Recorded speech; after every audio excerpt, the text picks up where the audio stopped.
తినడానికి తిండి లేక లీలావతి కళావతి మదనపడుచున్నదిగా ఉండినో అప్పుడు వారిరువురు కూడా తినడానికి తిండి లేదు కావున భిక్షాడించదము అని భిక్షాటన బొరవించినదిగా ఉండినో ఒకానొక పౌర్ణమి తిరియందు భిక్షాటించుండగా ఒక బ్రాహ్మణ్ ఇంటి వద్ద శ్రీ రమాసహిత సత్యనారాయణ స్వామి వ్రతం ఆచరించుట చూచెను.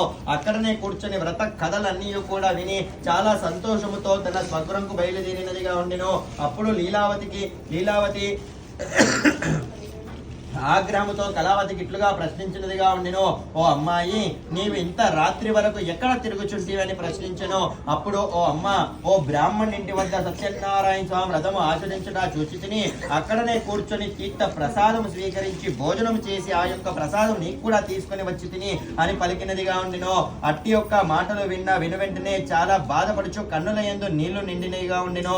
అప్పుడు తన కూతురు ఇట్లుగా ప్రశ్నించెను, ఓ అమ్మ, నీవు ఎందువలన ఏడ్చుకుంటివి అని ప్రశ్నింపగా, ఓ అమ్మాయి, నీవు జన్మించక ముందు మేము సత్యదేవుడికి ప్రతిజ్ఞ చేసుకుంటుమి, అందువలన నీ జననం జరిగినది. నీ వివాహముకు మునుపు కూడా సత్యనారాయణ స్వామి వ్రతం ఆచరించదము అనుకుంటుమి, కానీ ఆచరించలేకపోతుమి, అందువలన ఎన్ని కష్టాలు సంభవించినవి ఏమో అన్నట్టుగా ఉన్నది అని పలికెను. అప్పుడు ఓ అమ్మ, నీవింకా దిగులు చెందవలసిన అవసరం లేదు, ఇప్పుడే నేను సత్యదేవుడికి ప్రతిజ్ఞ చేసుకుంటున్నాను. ఓ దేవాది దేవ సత్యనారాయణ స్వామి ప్రభువా, ఈనాటి నుంచి నేను భిక్షాటించదను, అటుగా వచ్చిన ధన ద్రవ్యం అన్నీ కూడా సేకరించి తప్పక నీ వ్రతము జరిపించదను అని సంకల్పించుకున్నదిగా ఉండినో. అట్టి యొక్క సంకల్పం ప్రభావం వలన ఆ యొక్క సత్యదేవుడు ప్రసన్నుడై ఆ యొక్క రాజుగారి కలలో వచ్చి, ఓ రాజా, నీ కాలగ్రహమున బందీలు దొంగలు వైశ్యులు వారు దొంగలు కారు, నా భక్తులు నాపై తిరస్కార భావము చూపించి నా వ్రతము ఆచరింపలేని కారణంగా నీ వద్దకు పంపించి తిని వారిని విడిచిపెట్టుము, నీకు కావలసిన ధనము నువ్వు తీసుకోము అని కలలో వచ్చి చెప్పినదిగా ఉండినో.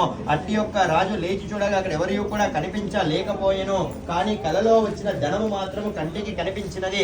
అప్పుడు ఎంతయో కూడా సత్యదేవుడి మహిమ అని తెలుసుకొని పరుగున కాలగృహంలోకి వెళ్ళి ఆ యొక్క వైశ్యులను విడిచిపెట్టి, ఓ వైశ్యులారా, మీరు తప్పక సత్యనారాయణ స్వామి వ్రతము ఆచరింపము, త్రోవలో తీర్థ యాత్రలు సేవింపము అని చెప్పి ఆ యొక్క ధనము వారికి ఇచ్చి వారిని పంపించినదిగా ఉండినో.